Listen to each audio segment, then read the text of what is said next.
What is up, wrestling fans, and welcome to the latest edition of the Paul Heyman SmackDown podcast here on the Smark Out Moment channel, where we go back in time to the year 2002, check out all of the episodes of SmackDown under Paul Heyman's stewardship as head writer. And I'm your host, as always, Callum Wiggins, and joining me, as per usual, is Robert DeFelice. Callum, we got a big show. We've got a big champion. It's a very big champion. Yeah, it's a very big show, a very big champion. It's the first show came back from Survivor Series 2002, which hopefully people have checked out on our Patreon. Because if you really want the full, rounded experience of us going back in time to the year 2002, then you should be checking out Patreon, getting on the $10 tier or above, and watching all the other great episodes we've done, all the pay-per-view reviews we've added on top of these shows you're getting here every Saturday here on the Smark Out Moment channel. But any amount of money that you can give is obviously greatly appreciated there. And of course, if you want to get involved in the conversation right here, right now, you can drop a comment below in the comment section. You can leave a like and all this other great stuff that you can do. If you're listening to us for any of the podcast feeds, then drop a rating or a review that you can do for the Smark Out Moment channel. Other things you can do is, if you want to listen back to the very first episode and listen all the way through to here, episode 22, then head over to the playlist on the Smark Out Moment channel. And of course, there's something else that you're supposed to do, which I probably should know if I had my notes up, which I do not. But my notes are telling me. Hit the bell, hit the applause button. We got all that good stuff over there. Oh yeah, and obviously, of course, that there is this episode of SmackDown in the description as well if you haven't checked it out beforehand. It's actually really good if you actually have your plug notes written up in front of you beforehand, which I occasionally do, but for some reason today decided, I'm just going to wing it. But that's kind of how we operate here in this. Yeah. Listen, I mean, if you've been around this channel long enough, we wing it sometimes. Yeah, it's good. Yeah, let's get the Tony panel out here at some point. That's right. But let's kick things off as we usually do here by talking about a few news and events. There's nothing super exciting in the news side of things. We'll obviously get more exciting when we actually talk about the episode of SmackDown itself.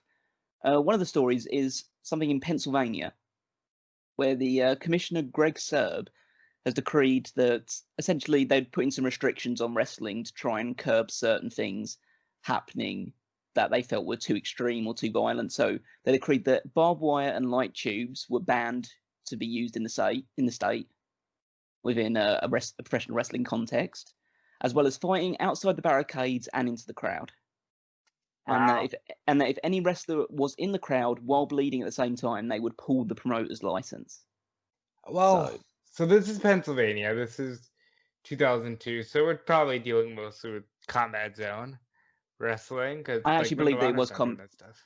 I believe it was something to do with either Combat Zone Wrestling or XPW. I think was either one of the two that was associated with essentially having these restrictions put in place. It wasn't anything WWE did, but it meant that WWE was now, at least in theory, under these restrictions when they went to Pennsylvania.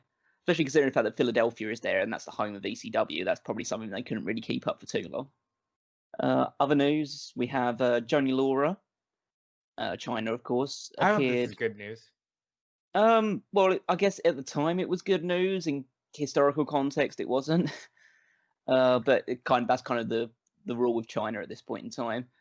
She announced that she had gotten engaged to Sean Waltman. Okay. If you obviously do know the context at the time going forward, you know that didn't actually lead to a marriage. Yep. But at the time, I guess they were both out of WWE. They both weren't in the greatest state mentally, I imagine. Yeah, that sucks. Yeah, obviously, I don't know whether I think this was either I don't know if it was pre or post the sex tape being leaked. And was this pre or post? Was that show on VH1? Where there were China was on this reality show. I can't recall the name of it right now, but I remember X-Pac showed up with like flowers, and he was super wasted. They were in a toxic point in their lives. Thankfully for Waltman, he's cleaned up since then. China, unfortunately, as we know, didn't have the happiest ending to her story, but she is recognized in the WWE Hall of Fame, so that counts for something. So, other news, WWE filed a lawsuit against Acclaim Entertainment, claiming copyright infringement and breach of contract. Essentially, they wanted to stop further distribution of a number of games that they had that were several years old at this point, including Attitude, Warzone, In Your House, and WrestleMania. Why? I guess they were moving on beyond that thing. Maybe they just didn't want to hold those things in their account anymore. I guess because they weren't working with Acclaim anymore, they didn't want Acclaim making any money off of their old games. Like, that's so weird. Like, why would you be like, you know what? I don't want people buying my merchandise. What if there's some guy like who didn't have a copy of WrestleMania the arcade game and wanted it? And wow, that seems so dumb. Mm. The only other piece of news was involves the Ultimate Warrior. So really going around the horn here a little bit. He came out of he was on the internet. He talked about a story about him being asked to turn heel in 1992 by Vince McMahon. I believe that. I believe that was at least discussed. Yeah, so the story behind this, Meltzer actually dived into the Observer and actually researched his claim, and apparently it is at least accurate by his measure.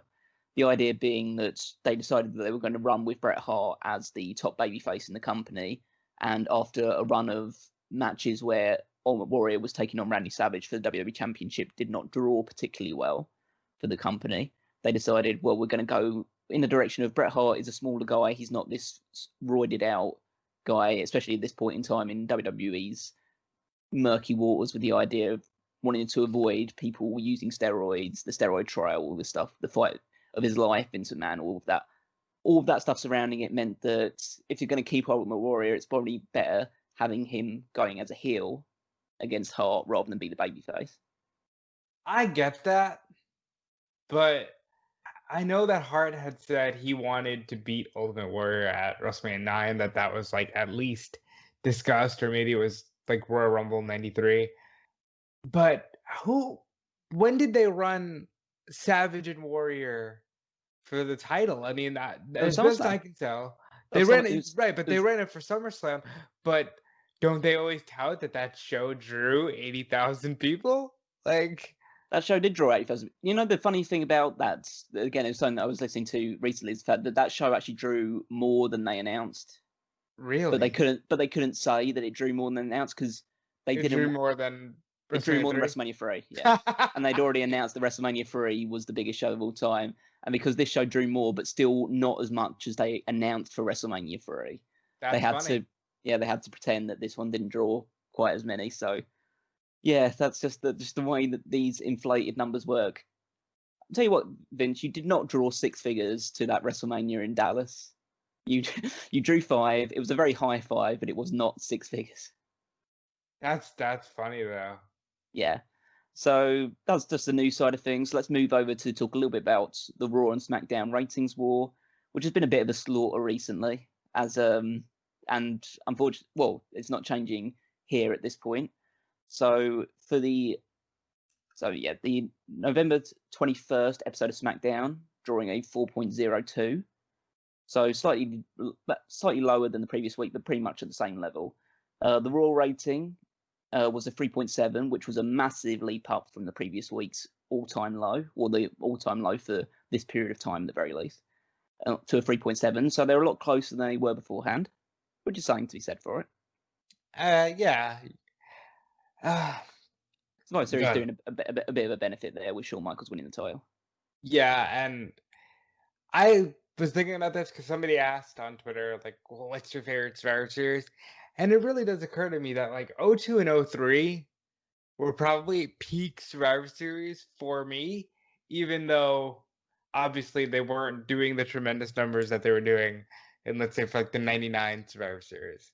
I think it's really yeah, oh yeah, absolutely. I think it's really difficult to choose a very good Survivor Series because especially at this period of time, it must have been hard pressed to find a bad Survivor Series for the run that they were going on. Because 98 has that big tournament. I guess probably 97 is probably the worst one, even though it's got the Montreal Screwjob in this period of time. But 99 is a good show. 2000 is probably a bit of the more lackluster one. Probably maybe 2000 fits into more of the negative category. But 2001, 2002, 2003 are just three banger shows. Yeah, they really are. So let's see what Raw was actually up to that helped them push up the rating. So Triple H was off the show in order to nurse his injuries. Yeah, and he deserved to be. I mean, looked really bad. Yeah, so instead, Shawn Michaels was appearing for the first time as World Heavyweight Champion. And in the main event of the show, it was RVD defeating Booker T and Chris Jericho in a triple threat match to earn a shot at Shawn Michaels World Championship on the next episode of Raw. Yeah, I always remember that felt like a dream match to me, but yeah, I never enjoyed the actual follow through of the match. It's an interesting one because I don't believe they ever had another singles match between, like, obviously Michaels would continue his run and RVD would be the company for several more years, but I don't think that they actually had another one-on-one match because they were both essentially perennial baby faces. So he only got his one opportunity, and that was at the time when Michaels was still not Michaels. getting back into the swing of things. Instead of Triple H being there, Ric Flair was supposed to fight Kane on the show, but before the match could take place, essentially Ric Flair turned up in his suit and tried to beg off Kane. Kane chased him around, and he was attacked by Batista. So this is the first inclination of Batista becoming part of the Evolution stables by attacking Kane, saving Ric Flair, and dropping Kane with a powerbomb. And I've heard in the past, I believe it was MVP, who said that Vince McMahon feels if you can't get over in a feud with Glenn Jacobs, then you can't get over. Yep, well, this is the feud that he will have going forward, and we will be talking about the actual match they have as part of our Armageddon review, which you can also check out on the Patreon in a couple of weeks' time. Other stuff that was happening, the reunited Dudley brothers of Bubba Ray, Devon, and Spike Dudley defeated 3 Minute Warning and Rico in a 6-man tag. Right and wrong there. Nothing wrong there. I've forgotten that 3 Minute Warning did anything after Survivor Series. The last thing they actually end up doing as a unit is getting destroyed by Goldberg. That's how long they still keep going. Huh. Surprisingly enough, right into like April, May time. They're still I did not know that at all, because I just remember they did Survivor Series and they were kind of out of the spotlight after that. Scott Steiner made his appearance on Raw after debuting at Survivor Series, having a verbal confrontation in the ring with Chris Jericho. And obviously, whenever you hear the phrase Scott Steiner and verbal confrontation, you know that there's going to be something going down. Oh, and I'm sure it was great. Yeah, I mean, as long as it's keeping him out of the ring at this point in time, it's probably for the best. And I think we're entering an era of Steiner where his mic skills were going to be the most important thing. Other stuff that was going on, we have this is a segment. So Stacey Keibler did a t-shirt cannon based segment in the ring where she's just firing testicle shirts out into the crowd. Is she? Like, yep, just filling the crowd with testicles. I bet. Stevie Richards came out to essentially like ambush her after what Test and her did to him last week. So she fights back by shooting the cannon right at Stevie's testicles. Of course. So Stevie goes down there. Then Stacey's attacked by Victoria, with Victoria helping like Richards back to the back. Stacey then had a shot at the women's title on Victoria later on in the show. Victoria won very easily. Trish came down to essentially make the save when Victoria was beating down Stacey after the match, and Stevie gave her a DDT. So now we have the union of Stevie Richards and Victoria set in stone. I love this union. Yeah, they're a good partnership. Definitely, it's probably the best thing that Stevie Richards did in his entire WWE run, which I guess isn't really saying much. I don't know. Right to censor. That is close. But a lot of people will have left with a bad taste in their mouth with right to censor. Yeah, it's a close run thing. I mean, like, right to censor, I still feel could have been a bigger deal if they had gotten there maybe like a year before, you know? I think a good heel Stevie versus Austin could have worked. Chris Nowinski defeated Al Snow in a School of Hard Knocks match. What does that mean? Well, essentially, it's a hardcore match where you have a load of weaponry based on things you would find in a classroom. Is this the beginning of like the fucking trick or treat street Oh, fights? they started a long, long time ago. It's like this is just like a tip of an iceberg at this point in time. These sort of matches we had, like what Singapore cane matches and stuff like these gimmicked hardcore matches where you're supposed to just use certain aspects of it. I mean, that fucking women's title match at Survivor Series was pretty much a good housekeeping match. Yeah, that's true. Yeah. And the final bit of news from Raw was that Val Venis debuted just out of the blue. He's no longer part of SmackDown. He's on Raw now. And he met with Eric Bischoff backstage and said that he wasn't going by the name Val anymore. That's right, because he starts doing the Chief Morley thing. Mm-hmm. I, I'm sure I'm one of the only, but like I thought this was good. You know, you can't do the "Hello, ladies" forever.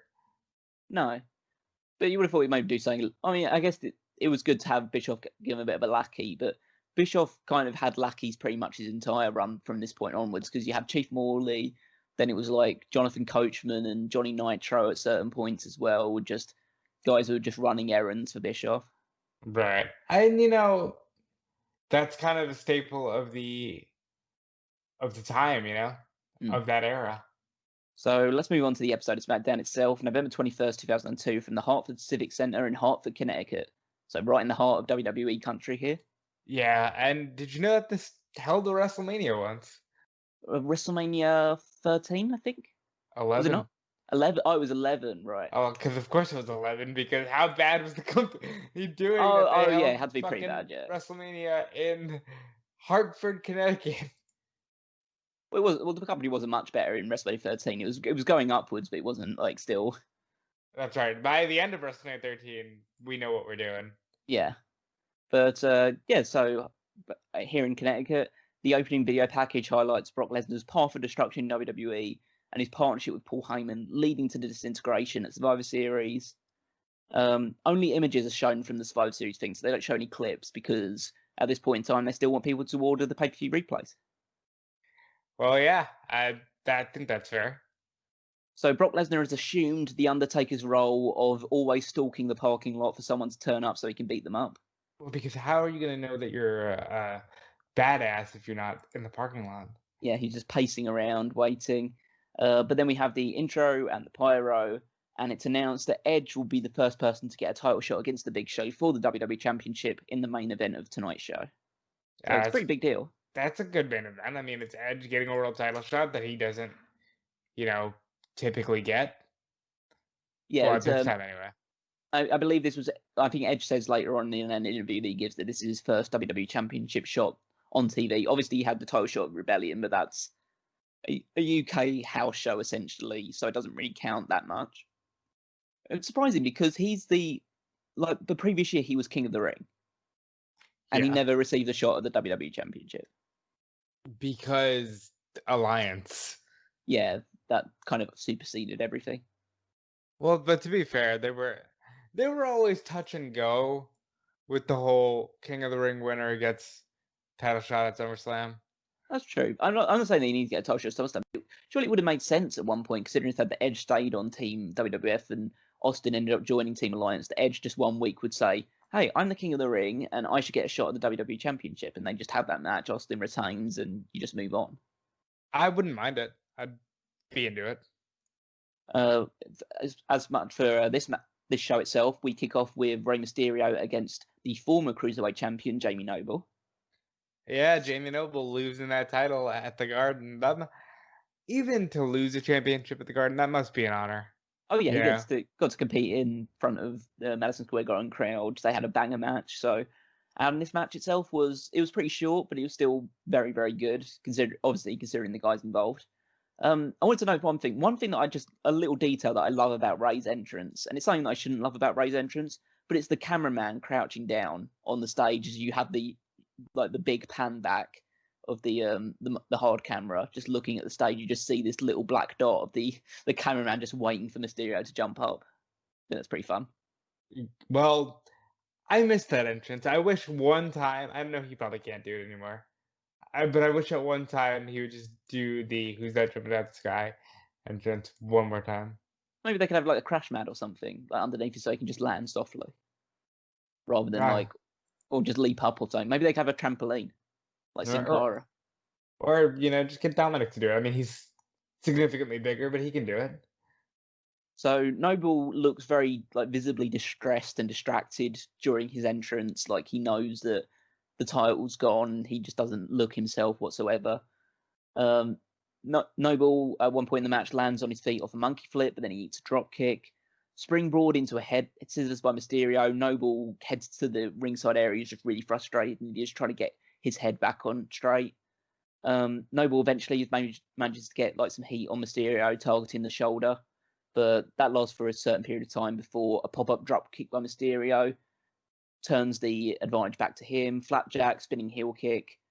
Noble at one point hits a front and head and arm suplex, which Taz refers to as basically just like his innovation. Of course, Taz invented suplexes. I think that suplex is a very Taz suplex, though. I don't think I've ever Yeah, seen anyone since hit that sort of suplex. I'd agree with that. Mysterio escapes the toe bomb. He hits 619.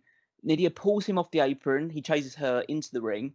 He avoids Noble, springs off the second rope with a Hurricane Rana for the pin on Noble. That finish was as smooth as silk.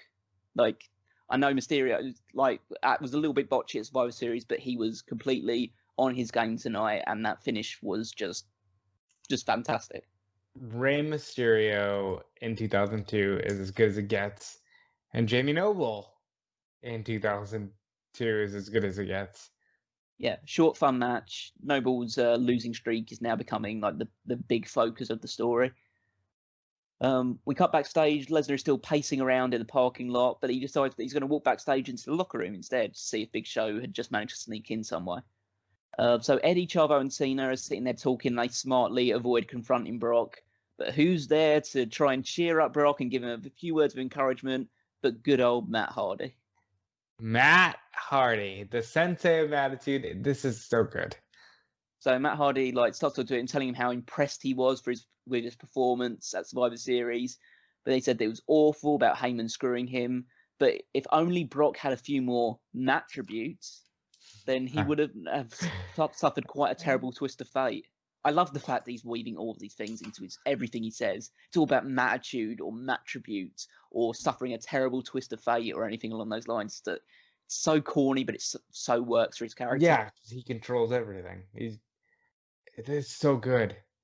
Lesnar, quite rightly, throws him through a wall. Just straight through a wall. Yeah. You shout to some cameos by Crash Holly was on the treatment table on the other side of the wall. Albert was there just in the corner, just doing nothing. Michael Hayes was talking to Albert, I guess telling him why they still didn't have anything for him at the moment. And everyone... Oh, go ahead. I was going to say, everyone just says, Matt, they just lean over Matt and just says, Matt, they're not getting, rushing to get medical equipment or anything like that, just staring over him, just going, Matt, you okay? Matt, just... I like that Matt Hardy, to this day, still knows how to play the I'm full of my own shit persona. And it's great. This all works so well. After the break, trainers and Stephanie McMahon are checking on that. Eddie decides to pipe up, saying that Lesnar is a crazy maniac. And he brings up this thing, which is the big thing that I don't know how many times it's been brought up, but it's been brought up quite a lot in WWE programming. The idea of the unsafe working environment. That's a rib on Sean, right? I don't know. I wouldn't be surprised if it wasn't, but it's just the idea of you work in a company where people have hardcore matches, beat themselves up constantly, and just because one guy gets angry backstage, just oh, I don't feel safe here. I don't feel like my health and well-being is at stake. Your health and well-being is at stake every time you actually do your job. I think it's always just this fun little shot at Sean being like, you know what? Bret Hart tried to legitimately beat me up. This is an unsafe work environment, and they just kept it going. Yeah. I think it's fine because Eddie's just wanting Brock Lesnar to get punished and hopefully kicked out of the company, so they don't have to deal with him anymore because he's a chicken shit heel. Yeah. Eddie talks about if Matt Hardy was Kurt Angle, who would he be facing tonight? They question who Brock Lesnar will take out next. Stephanie says she'll handle Brock. Eddie then says, in all due respect, is Brock Lesnar actually going to listen to a woman?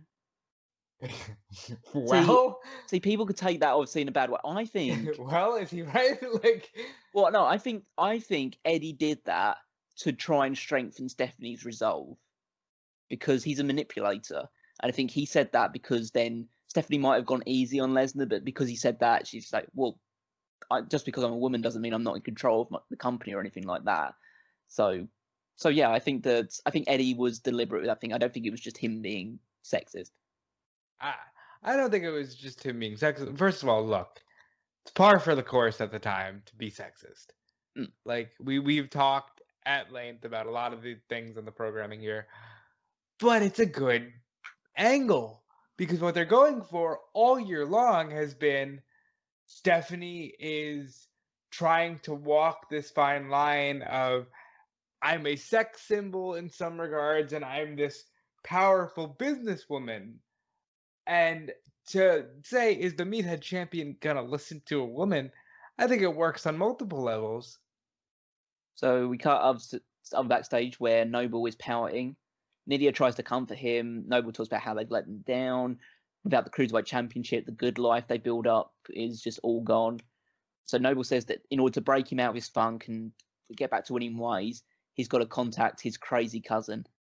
And Nydia is very much against the idea of bringing his crazy cousin in, but Noble says, I just have to bring Nunzio into the company. I So don't recall this being on no, it's easy to forget about the idea that the reason why Nunzio is in the company because he immediately, almost like within a month or two of this angle starting, transitions into the full-blooded Italians, Right. and that's the thing that obviously people are more familiar with Nunzio at this period of time for. But yeah, his origins in the company was that he was Jamie Noble's cousin from Italy. All right, I'm not gonna lie. I miss shit like that in wrestling because Yeah. it's so like not even remotely true. But it's like you can. It's wrestling. You can just say, "Oh, we're cousins." It's Yeah, so absolutely. good.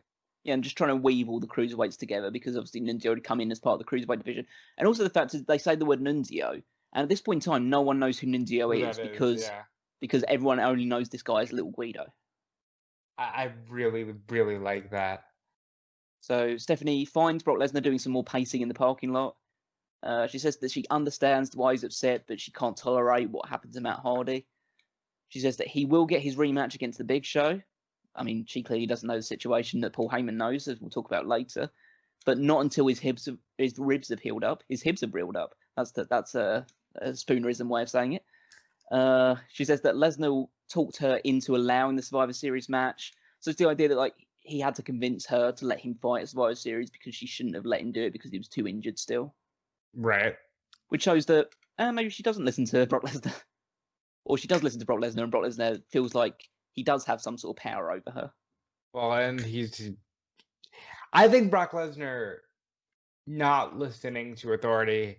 He could have been like this weird mashup of like Ultimate Warrior in strength and presentation and Stone Cold Steve Austin in attitude. I think one of the biggest misses of the last 8 years is not getting more babyface Brock Lesnar. Stephanie says that she will him if he lays a hand on any other SmackDown talent tonight, including Big Show and Paul Heyman. This gets Lesnar's attention finally. He stops pacing and he just leaves the screen. And when we come back from the break, it's Mark Lloyd now in his place in the backstage area, waiting for Big Show and Paul Heyman to show up. Why didn't Brock Lesnar throw Mark Lloyd through? That would have been funny, yeah. That would have been great.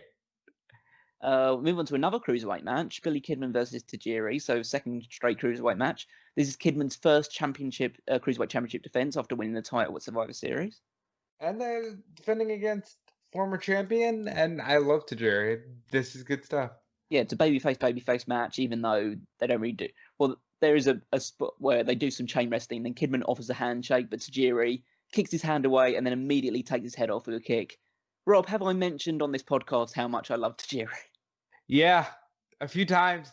I think this cruiserweight division, Callum, is the spotlight of everything. You know what I love about this cruiserweight division over the cruiserweight division that we had. Well, we have had, and we still technically do have it. Yeah, we still technically have it. Obviously, it's now part of essentially like a mid-card title in NXT, but The thing I love about it is there's so much character in this Well, cruiserweight division.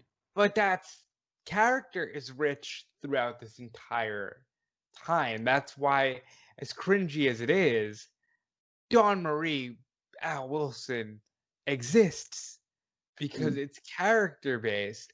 And, Jamie Noble, we kind of glossed over this, but he's playing it to the hilt. Here's a Mm. guy who, like, I'm a champion now. I can afford clean running water.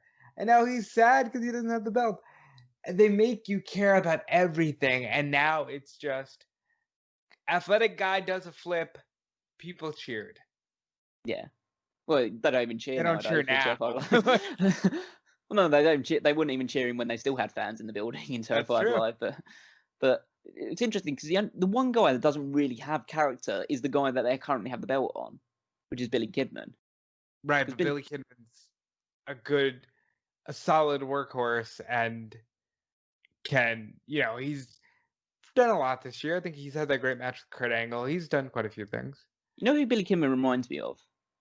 Who? It's that, Southpaw Regional Wrestling? Yes. That, was it John Johnson or something like that, or Joe Johnson or whatever it is? Whoever the TJP character was, who was the champion.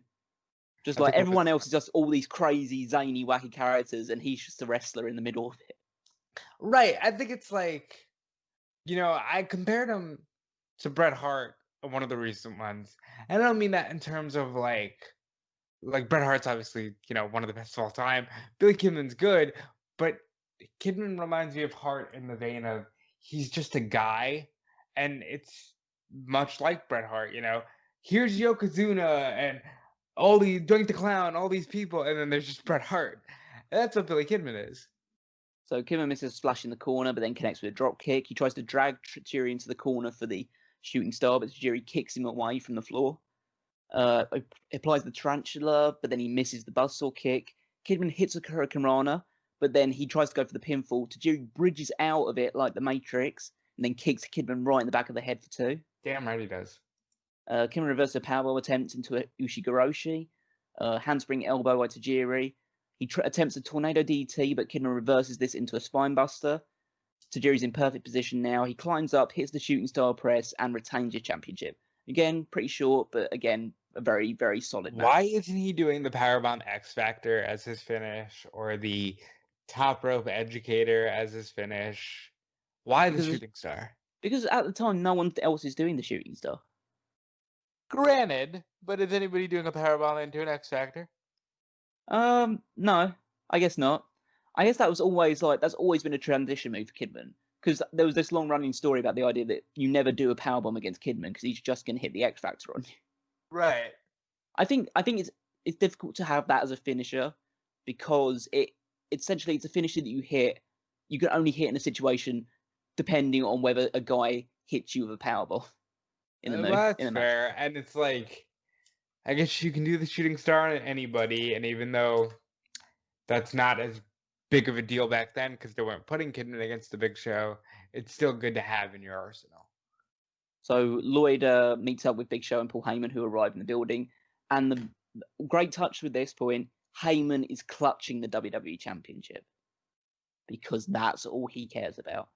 Paul Heyman, I am surprised, failed every other client post not named Brock Lesnar post 2012, because Heyman could totally do a great gimmick of I'm just going to follow the belt.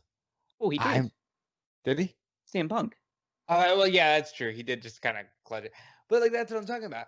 Heyman is a great manager of champions because Heyman loves putting over the importance of titles, which is something that wasn't as big of an issue in 2002. But you look back on it now and it's like, wow, everybody wanted to be WWE champion, so much so that they got rid of the other 12 titles that they had because all that mattered was being the top guy on your brand. So Lloyd informs them about what Lesnar did to Matt Hardy earlier. They don't seem fazed. Heyman says there's a big difference between Matt Hardy and the Big Show. He reminds Mark Lloyd that if Lesnar lays a hand on them, he'll be suspended. Big Show then intimidates Lloyd, telling him that the new WWE champion is here. he has to be cajoled by Heyman actually to do it in the first place. So you can kind of tell with this one who the puppet master and who the puppet is. Which is weird because like he didn't want Brock Lesnar to do that, but Well, no, but that's the thing, is the fact that Heyman inflates Big Show's ego by saying that Lesnar is just a Neanderthal and he never would listen to reason. He's a hothead. And the reason he does that is because he knows that Big Show is easier to manipulate than Brock Lesnar is. That's how I read it anyway. I guess that is true because he does manipulate the Big Show all the way to being on board with the next transition, which we'll get to in a month. Absolutely. So there's a WWE Rhine sponsored by SmackDown Shut Your Mouth. It's of the tag team title match at Survivor Series. Great video game. Great match. Yep. And we're going to see, well, two of the people who are involved in this match now. It's Chris Benoit versus Chavo Guerrero. Not my favorite pairing of the two. No, of course not. But Chavo is accompanied to the ring by Eddie, both wearing their new tag team championships. Mike Chioda forces Eddie to the locker room to make sure this is going to be a one-on-one match. Benoit dominates early with multiple backbreakers. Guerrero does what seems to be now the commonplace Bret Hart bump out of the corner. Yeah, no, it's just everybody is doing the Bret Hart bump now. Well, like, what happened there? Who was watching, the Iron Man match or something, and was like, you know what? Nobody's doing that. Let's all do that. Well, you know what happened is that you've got two guys who basically well, I'm not saying vast majority, but a significant proportion of their offense is hitting German suplexes. So, like, well, what's the perfect way to set up for a German suplex? I don't know. Why don't we hit the turnbuckle going face first, and then we're walking backwards straight into the German suplex? That is fair.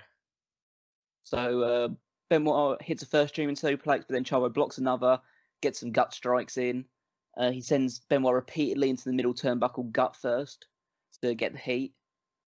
He blocks a run to a crossface attempt, but Chavo rolls through this, sends Benoit to ringside. I thought that was a very nice counter he put there. And then he performs a suicide dive.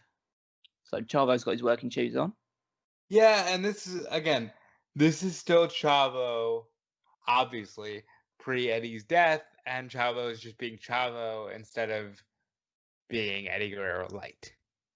So Benoit at one point after the heat hits triple German suplexes. The last one turns Chavo pretty inside out. He connects with a diving headbutt, but Chavo kicks out of the diving headbutt. Yeah, I don't think so. It's not always his finish. No, it isn't always, but it's just weird that like you would assume that. Again, no offense to Chavo or anything like that, but somebody of Chavo's level kicking out of the diving headbutt felt a little bit interesting. Well, remember, they're presented as on the same level at this point. They've been fighting each other pretty consistently. True. Chavo goes for a springing dive at one point, but then he's caught in the crossface, taps out. Another very solid match. Well, again, we'll say it until at least middle of December. If you put any of the SmackDown 6 in the ring together, it's a banger match. Absolutely. Brock is with Stephanie in her office. She informs him to stay put as Big Show and Paul Heyman have been given some time to talk in the ring. She says that Heyman will be doing everything possible to provoke Lesnar to get him to fight. She says that Lesnar is a valuable commodity to SmackDown, and she won't allow him to get hurt. So she reiterates her threat to suspend Brock, and Brock tells her that's bullshit. Yeah. This is something that's happened with Lesnar I think once at least, where he's going to say a swear, and they're going to. So what he does is he says the first word, and then he pauses before saying the swear. Because he wants to get, I don't know, he's not used to the 7-second delay. I guess not. Lesnar's music hits after the break, but it's actually Paul Heyman wearing the WWE title around his waist and mocking Brock Lesnar's hopping entrance. He teases even jumping up onto the apron before climbing up the steps, as there are really loud asshole chants just raining down. I don't know if they're piped in or not, but might be piped in. Yeah, but it was clear what they wanted to get the message across for Heyman. I spotted a sign in the crowd, completely unrelated. Eddie fears Billy Ray Cyrus. Well, obviously, who's got the better mullet? That is the reason why it is. I just thought that was just so random that it was there. Yeah, it's like I love the fact that there are so many signs specifically related to Eddie Guerrero and his choice of hairstyle. Mm. It's a great atmosphere to just see loads of signs because it's just something you didn't even see You nowadays when don't. there's loads of crowds. Yeah, I don't know why that went away. I guess it was just people just not wanting to go into the effort anymore to do that sort of thing. Yeah, Maybe sucks it was though. the idea there was great censorship or things like that. You would hope. I know that we got the Velveteen Dream Velveteen Dream thing, but you'd hope that they at least put signs in the Thunderdome or something. Mm. So Heyman says he's on top of the world. He talks about like a once in a lifetime person with no peers, the it factor, something that lets him conquer all his fears and stand out in the locker room. And you're meant to believe that he's talking about Brock Lesnar, but he's actually talking about himself and his own extraordinary greatness, and the fact that the only reason that Lesnar became champion and dominated for as long as possibly could is because of his strategy behind it. Yeah, So I like this, but I also kind of feel like Big Show is dumb. Like he's so dumb. yeah, he's pretty dumb. Yeah. Because this guy clearly only is only interested in WWE Championship. But then again, maybe it's an idea that they're both just using each other, in the sense that Heyman is using him because sees him as a big dumb giant that he knows could beat Lesnar with his help, and Big Show thinks, well, this guy's going to give me an edge against Lesnar, and I want to be WWE Champion. So they're both getting something out of it at the very least. I would agree with that statement that they're both using each other until the Armageddon pay-per-view. Oh yeah, that's true. But there's the idea that he doesn't need to use him anymore because he found someone else to use. It's so crazy that they literally the biggest heel on SmackDown from now until WrestleMania, which is when our journey ends, is Paul Heyman. Absolutely, 100% it's Paul Heyman. He talks about the fact that the monster stopped listening to Dr. Frankenstein, so he had to show Lesnar who's boss at Survivor Series. And then he talks about how he single-handedly engineered the greatest inside job in the history of pro wrestling, basically not giving any credit to the guy who actually pinned the WWE champion in that match itself. Now, but hold on. But in fairness, he's right. Because Brock Lesnar beat the Big Show with the F5, and Paul Heyman had to stop it. Absolutely. He says Big Show listens to him and recognizes his greatness. Then he introduces a new champion wearing a brown and beige suit. Yeah. Was there some sort of a session with the color brown at this point with Michael's tights and now Big Show wearing this stuff? I feel like it's very neutral color. Maybe Vince is wearing a lot of brown, but this Big Show is like your oversized dad that wants to just sit down in the morning and drink his coffee and read the newspaper. I don't know what's up with this look for the Big Show, but it's definitely not one of my favorites. Big Show says he'd like to thank Lesnar for giving him the opportunity and being so hot-headed as to give him everything that Lesnar once had. He took his agent, his title, and his life away from him, and there wasn't a damn thing he could do about it. He says Edge has his opportunity tonight, but there's no way he's giving up the title. Heyman publicly dumps Lesnar as his client, and then says that in his final act as Brock Lesnar's agent, he negotiated a clause in the Survivor Series contract revoking Lesnar's rematch clause. Wow, logic. It hurts. I know, it is so unbelievably logical, it's painful. It's just, it just like, okay, so Lesnar can't get his rematch now. You might as well have entered something in the contract basically saying that, Lesnar can't get a shot while the Big Show is champion. Yep. And that's genius. Yes, they glow walking up the ramp, but they eventually see Lesnar jumping the barricade and grabbing a steel chair. Heyman manages to scarper, but because Big Show is a lot bigger, he can't exactly run as fast. So he turns around and he's nailed right in the back with the steel chair by Lesnar. Before Lesnar can do too much damage, referees, producers, Stephanie McMahon surround him before he can even get to Heyman backstage as well. During the break, Lesnar is trying to get to Heyman, but Stephanie screams that if he does one more thing there tonight, she will suspend him and dares him to try her one more time. So Stephanie hasn't fulfilled her promise, which is an important point, which we'll bring up later. But she is essentially giving him one final warning. Yeah, and Brock Lesnar, his run to Mania, he must have been legitimately hurt because his run to Mania is kind of like stalled a little bit. Like he's involved in Armageddon, but he's not wrestling. He's in the Royal Rumble itself, but like he very quickly becomes a stereotypical WWE guy who's more emphasized in character than he is the actual like wrestler aspect. So we move to the next match on the show, which is Kurt Angle versus Eddie Guerrero. One of my favorite pairings of all time. Yep. This is the longest match on the show, which is saying something because no match on the show went longer than 10 minutes. I love that about these shows, don't you? Occasionally, I do. I think that I like the pattern that they've previously done of like having a lot of slightly shorter matches and then having one lengthy match. And I guess it doesn't. I guess this one counts as that one, but considering the fact it went less than 10 minutes, still was a little bit. Maybe this one could have been given a bit more time. Yeah, I guess that's fair. They announced that next week's show is going to be a Thanksgiving special because you know what that means? Huge drop in the ratings. means three things. Means huge drop in the ratings. Means we're gonna make some kind of big show. He eats a lot jokes, and it means that Dawn Marie and Tori Wilson will inevitably throw pies in each other's faces. You love to see it. That's You'll what you love guys to see it. That's what you guys have to look forward to next week. So again, Brian Hebner forces Chavo to go to the back. Chain wrestling to start. Eddie goes flying out of the ring following a shoulder block, which I thought was hilarious. Just like he just gets knocked with a shoulder tackle and he's just running straight to out the ring. Oh, this is Eddie's doing some like Kurt Hennig shit here, where he's like, "I can sell for anybody and everybody. Please put me at a top spot." At one point, Angle hits a huge back body drop and then he does a monkey flip. Have you ever seen Kurt Angle do a monkey flip before? If you're gonna do it, you're gonna do it against Eddie. Oh yeah, of course you are. Just like he's got to prove that point here. He goes after Eddie on the floor, but he's driven hard into the steel steps, so Eddie gets the heat. Or Eddie gets the heat this way is that he carries two steel chairs around.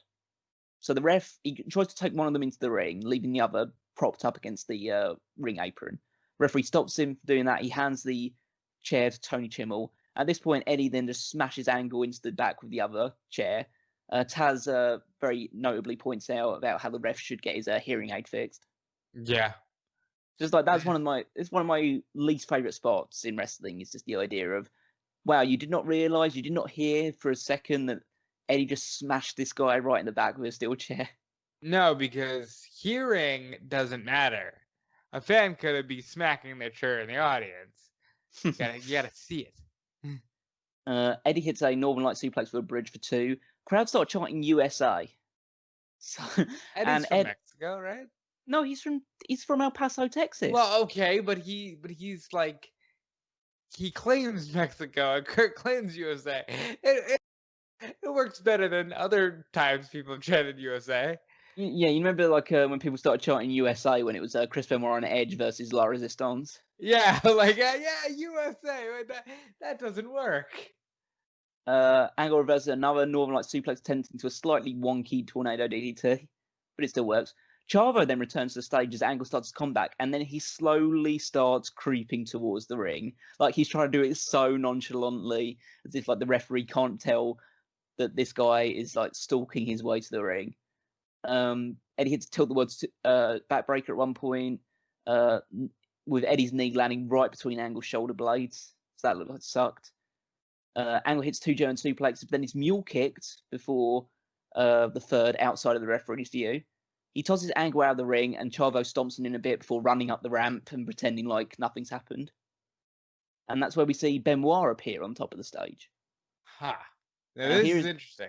Yeah, this is the interesting dynamic, because essentially a lot of the rest of the match is Eddie beating up Angle, sending Angle to the outside, and Chavo just getting a few shots in. Whereas Benoit just stands there. He's not moving, he's not looking to interfere with Chavo or anything like that. He's just standing at the top of a ramp watching all of this happen. Angle then sends Eddie flying with a German suplex. Chavo tries to distract him on the apron. This allows Eddie to hit a brainbuster. But as Eddie's climbing up for the frog splash, Angle stops him. He decks Chavo, knocking him off the apron. He then nails an Angle slam from the top rope to win the match. Again, very, very good match. Chavo then tries to do a post-match attack. Angle drops him down, locks him in the ankle lock, forces him to tap out. So Angle single-handedly takes down both members of the tag team champions, while Benoit just stands there at the top of the ramp, giving an applause to Angle. I like it. Because you Yeah, don't so know where they stand. yeah, you still like Benoit is not doing anything to punish Angle, but he still doesn't like Angle, so he still wants to see him suffer a bit. But he's impressed with Angle managing to handle their business themselves. And as a spoiler for next week we will have a tag team title, I guess, rematch, where it is Los Guerreros defending against Kurt Angle and Chris Benoit. And more importantly, this is also the start of, like, Benoit's going to fight Guerrero at the next pay-per-view. Mm-hmm. So, like, they're sowing those seeds as well. So Edge goes over some notes backstage with Funaki before their interview segment. There's another hype package for Scott Steiner, saying that he'll guest star on SmackDown next week. Why? Because he's still a free agent. That's right. They don't sign him until. Yeah, so okay. he's not signed for a while. So at the moment, while he's still a free agent, he's just going to be appearing on both shows. Both Stephanie and Eric Bischoff are trying to sign him. It ends with the boom shakalaka phrase. I love the phrase boom shakalaka. Is that a Scott Steiner, like, that's not just a Scott Steiner thing, right? No. So, like, when I hear boom shakalaka, I think NBA Jam, but, like, it was also used by Vince McMahon in the aforementioned WrestleMania the Arcade game, which WWE apparently did not want to claim to sell anymore. And fun outside the wrestling world note, that is my text message tone. Vince McMahon saying boom shakalaka. Wow, really, really behind the curtain there. Yeah. Edge talks about in his interview with Funaki how big the Big Show is, and Funaki says that he reminds him of Godzilla because he's a Japanese stereotype. Well, that's right, isn't it, Rob? I'm not wrong when saying that. Yeah, that's good. Edge plugs the town that they're in. He says that he's the King Kong to Big Show's Godzilla. Edge says that this is his first shot at the WWE Championship on SmackDown, and he's going to make the most of his opportunity, saying that he knows that he's going to be thrown around and beaten up by a Big Show, but that's the price that he's willing to pay to win the championship. I love it, man. We see our first. Oh yeah. Just like promos about the importance of winning championships. I miss it. I want it back. Please give it to me. Absolutely. We see our first Raw Retro promo, essentially building up the idea that we're approaching Raw's 10th anniversary, or what they say is Raw's 10th anniversary. It's actually 10 years. It's actually their 9th anniversary because, as we all know, it's not an anniversary. Like the day that you get married is not your first wedding anniversary. Put it that way. Well, yeah, that is true. The most egregious example WWE has ever done of that is the 25th anniversary of WrestleMania, when it's actually just WrestleMania 25. Yeah, right, because it's the 24th. Yeah, the 25th anniversary is WrestleMania 26. Yeah. As weird as that sounds. But this Raw Retro segment was the This Is Your Life segment with The Rock and Mick Foley. So, wow. Big thing to highlight there. Yeah. I guess it's the idea that this war's pretty much over now between Raw and SmackDown because they're just highlighting Raw's big event on their show. Yeah, I mean, you got to do the Raw rebound and this. Was it the Raw rebound and the SmackDown rebound? I believe that's what they said. There was a Raw rebound at one point. I don't know what they. Yeah. I don't know if they referred to it as SmackDown rebound. I would have hoped they would have come up with a snappier name for it. But I remember those, and those were important. And yeah, at the end of the day, they were just the same company. So we have John Cena versus Rikishi. John Cena finally has a rap-based entrance theme. It's still not basic thugonomics, but at least it's a bit more on brand. Well, yeah, and we're getting to basic thugonomics. What are we? We don't get to basic thugonomics in this journey, do we? No, I think it's around about the time that he's feuding with Lesnar over the WWE Championship. We get basic thugonomics. Yeah, that's a shame. Before the match can kick off, Dawn Marie and Al Wilson appear on stage. And at this point, the commentary team have basically just been told, just laugh at everything that Al Wilson says. Just bury everything that Al Wilson does on this show because that's just the hilarity they get out of it. And that's what they're told to do. Yeah, it's almost certainly what they've been told to do. So Dawn says that she'd like to share their wedding day with every SmackDown fan and everyone who supported their love. Al says that everyone can consider themselves cordially invited to the wedding ceremony, so they're going to do it live on SmackDown at some point, and then they make out on stage. Yeah, pretty much it. No, wait, have they announced that they're going to be ass naked yet? No, not yet. Okay. They actually do that till the day of the wedding themselves, I believe. Ah. So Taz says that Al's so old that his grandkids collect Social Security, which is odd considering his actual real life daughter is on the show as a 20-something-year-old. Yeah, what are they doing? I know, it's just Taz's humour there. We return from break, in the middle of the action with Cena clotheslining Rikishi. Then he hits a back suplex. Rikishi misses sitting down Cena, so Cena then decides, in retaliation, he's just going to sit on Rikishi's chest. Just going to drop down, sit on Rikishi's chest, and Rikishi kicks out, sending Cena through the middle rope, and Cena gets all bug-eyed because he's just a caricature at this point. Yeah, he's not good. And it's funny to say that because he's John Cena and he's great. Well, Cena's always been a bit of a caricature. But he's so not good here. It's over the top. It's really overkill at this point. Is it the Nexus? There's a moment in time where he just shakes with rage before clotheslining somebody. But yeah, when he wants to be, he can just be a complete fucking, joke of himself. Yeah, I think the most clear example I did in more modern times, or no, it's still many years ago at this point, is or was it Unleash the Hate or anything like that? Or right, the Rise of Hate stuff was so cheeky. Not great stuff. So Cena then gets back in the ring like a cartoon villain. He just gets in Rikishi's face, tells him to bring it on. So Rikishi just hits him with one punch and knocks him down. I like that. And then Rikishi just dominates the rest of it. Samoan drop, corner splash, belly to back suplex, and then he pins him. Again, I've said this a lot throughout this journey, but I want more Rikishi. And I want more Rikishi here than I did when he was actually the, in a world title Hell in a Cell. This is a good Rikishi. Well, you get to see more Rikishi next week, or at least going forward, because he's about to enter a feud with B Squared. Oh my God. We're getting Bull Buchanan on mainline television, folks. Yeah, Bull Buchanan is brought back from essentially from the ether, because he pretty much was absent for the entire Alliance storyline. He hasn't done anything of note since Right Censor at this point. That's insane. So but essentially, I don't think he'd been on WWE TV since around about May or June of 2001 by this point. And so he comes back as the lackey to John Cena. They still refer to him as Bull Buchanan at this point because he's not been christened B Squared, but Cena says that this is his boy right here. Bull Buchanan was very athletic. Bull Buchanan has been with this company forever. He was in this company. He was in the what's that thing with Don Callis? The Truth Commission. Oh, right. He's in the Truth Commission. How have they not found a spot for Bull Buchanan?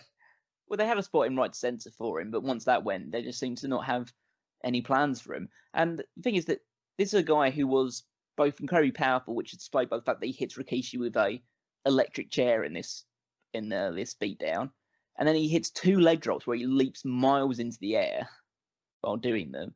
This guy was I think nowadays he'd fit in a lot better than he would have done back then, because he's one of those guys that shows a lot of athleticism but not a huge amount of character.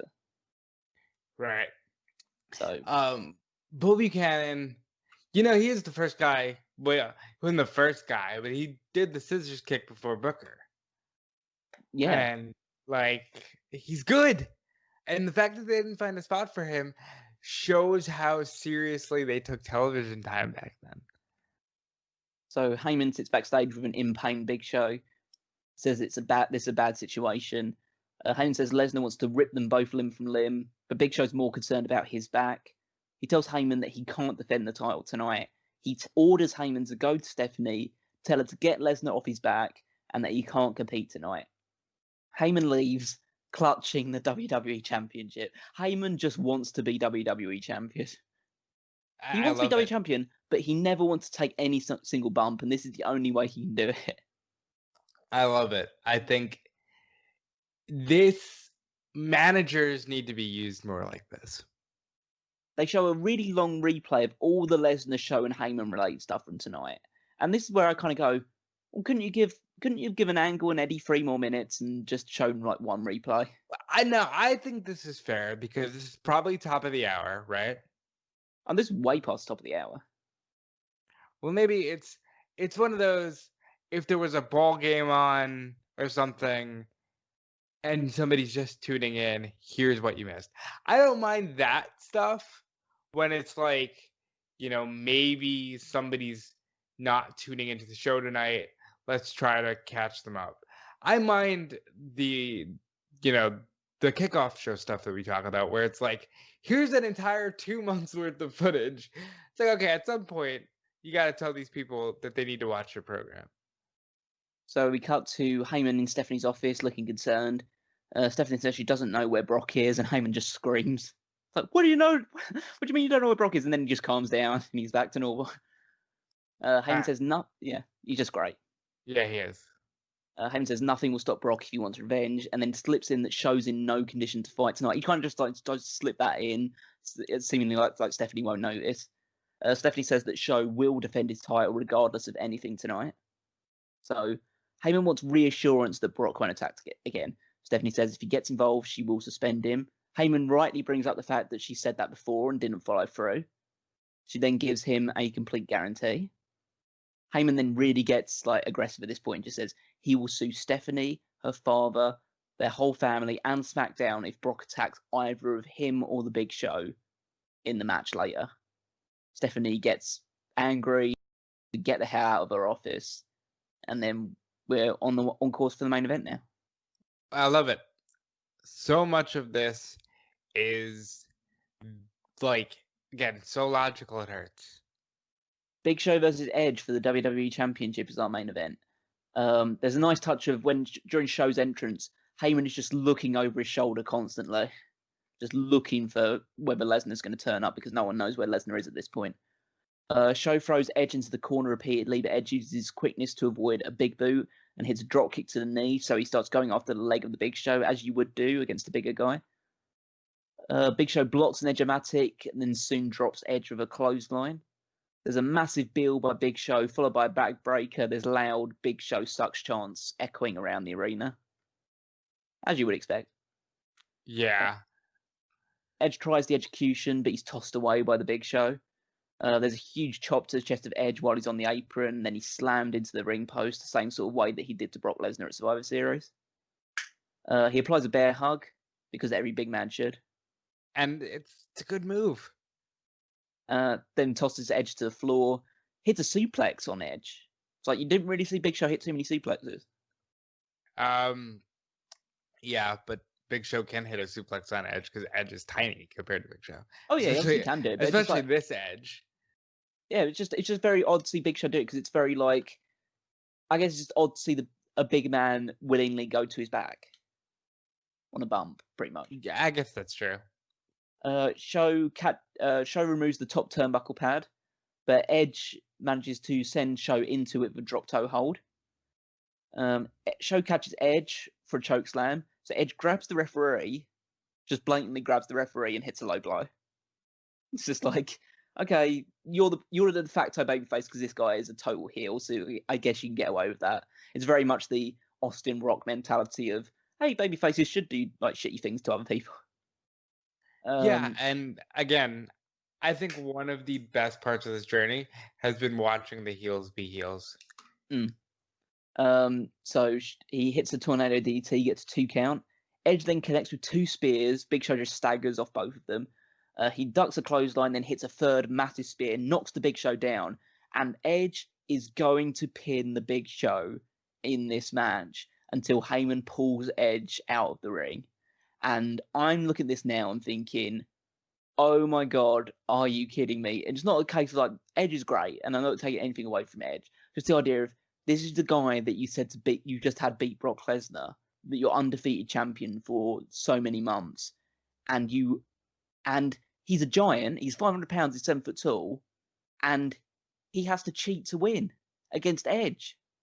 Edge is a tag team guy at this point. I understand that, but it's still, it's like this. It's like Paul Heyman is so stupid that he screwed over his own guy at the risk of keeping the championship. Big Show probably was going to kick out, but Heyman just got overzealous. In fact, I would have still had Big Show kick out and had Heyman pull out the referee or something. You know? Maybe, but it's just that I didn't get the sense that Big Show was going to kick out if Heyman didn't pull him out. And it's just the idea of the fact that there's something to be said about having like chicken shit champions and things like that. That can be an effective thing, an effective heel mechanic. But you've got this 500-pound giant. He should not be a chicken shit heel that has to like be helped every single way to defend his championship. He should be, against most people, he should be a giant. Against Brock Lesnar, he can obviously be thrown around a little bit because Brock Lesnar's a freak of nature. Against someone maybe like a Kurt Angle who you're trying to position upwards, Kurt Angle can grapple him down and things like that. Edge is a guy who's on the rise, don't get me wrong, but under no circumstances should he have gotten a potential visual pinfall in the Big Show here. I guess it's more of, I've said this before, like, would Edge have gotten the WWE title push outside of guys like Eddie and Benoit if Edge wasn't out for 2 WrestleManias upcoming? Potentially.